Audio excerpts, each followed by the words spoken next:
CEO of P360 here to chat to you about what happens when you return to the gym. So, like many of us, we get to January, make a few New Year's resolutions, and one of those is obviously getting to the gym. A couple of things we see is that people, again, rush out too fast, try to do too much, and don't really know what they're doing. So there's a few things that we'd like to be able to help you out with to make sure we can get you achieving those goals and keeping you to be a better you. Firstly, we'll talk a bit about the bench press, what you people out there need to know to make sure you don't get the shoulder pain or the elbow pain that's associated with the bench press, and making sure you're lifting appropriately, finding out the right balance between upper body exercises, so in the sense of how much should I push, how much should I pull, and we'll have a few other little tips in there about how to get the best out of your chin up. So for those who are trying to knock out that first elusive chin up, we'll have a few tips on some exercises you can do to make sure that you can do that chin up for you. Stay posted. Okay guys, we're going to go through the bench press here for you today. Just a couple of tips for the best way to approach the bench press and to get the most out of it, hopefully get you lifting more and keeping those shoulders and elbows pain free. So what we'll do with our setup, make sure Adam will get you to lie down there for me. On the bar. Always good to have someone supporting you or spotting you during your bench press. Here we're using a Jones machine, but if you're using a free weight barbell or a Smith machine, all of that's fine. What we want to do is probably have the bar started somewhere around the top of the chest, so right through the centre of the chest, what we would call around nipple height, and then coming through we want to get your hands on the bar there for me. Okay. Now before we actually load the bar up, it's probably good just to, one little tip I find, get the palms a little bit relaxed and really centred onto the thing, don't grip too tightly, and we just want to rotate the forearm and the arm out slightly, and that's going to help recruit all of the shoulder for us. So we'll do that on both sides into there. We'll grip. If you've got someone helping you, good to get them to help you load it up when it's the appropriate time to lift. Making sure the feet are well supported. Some people can have their legs up, some people like it down. I say whatever feels more comfortable for yourself.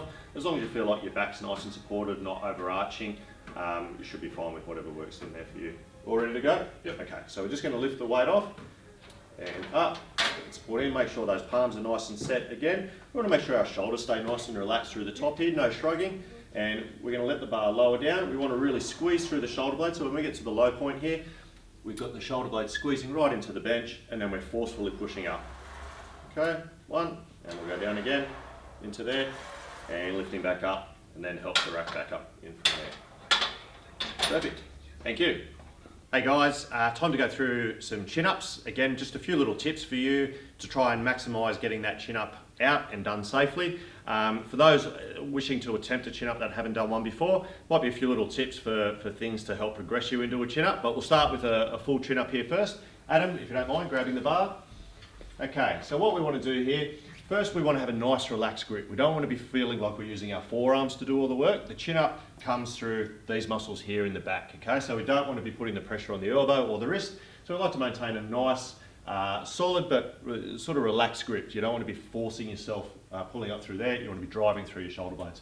So again, we just rotate the forearms out and the shoulders out slightly to help maximise everything that we've got into there. From here, we make sure the top of our shoulders stay nice and relaxed, and we're driving through here, so we'll get you to engage your shoulder blades there for us, Adam. That's it, and now lift yourself up and you pull through your muscles here, back and down. Let's go again, through the shoulder blades. Then your upper muscles are going to come into play from there. Excellent, thank you.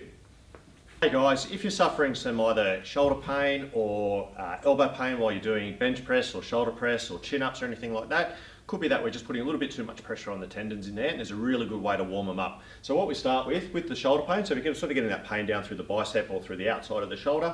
What we normally like to do, you get yourself into this position here, and you can actually do all this yourself. You get your other hand across, and all we're going to do is just get you to rotate your arm slightly against the resistance there as though you're trying to do that movement out from there. What we want you to do is start it off nice and slowly. We want to sort of feel like we're getting the right area up here, but we don't want it to be a really sharp pain. And we want to hold that for anywhere up to 30 or 40 seconds. So instead of doing the stretches that you normally may do, what we find is this is more effective at warming up the muscle appropriately and taking away some of those sharper pains that you get through there. For those who get a little bit of elbow pain or tennis elbow or something like that, do a similar sort of thing, except we go into this position here. And so we're talking about people who get the pain across their outside of their forearm through here. Usually radiates from the elbow, and all we're trying to do is just bend back our wrist just gently. So lifting up, again the first one, just nice and gentle, ease into it, 20, 30, 40 seconds at a time. You can do a few of these to warm up, or in between sets if you're getting a little bit of pain during there. If it is really sharp pain in either of the cases and you can't alleviate it with this, it might be best to get it checked out, but this is usually a really good tip to help keeping you lifting without that shoulder or elbow pain. Thank you.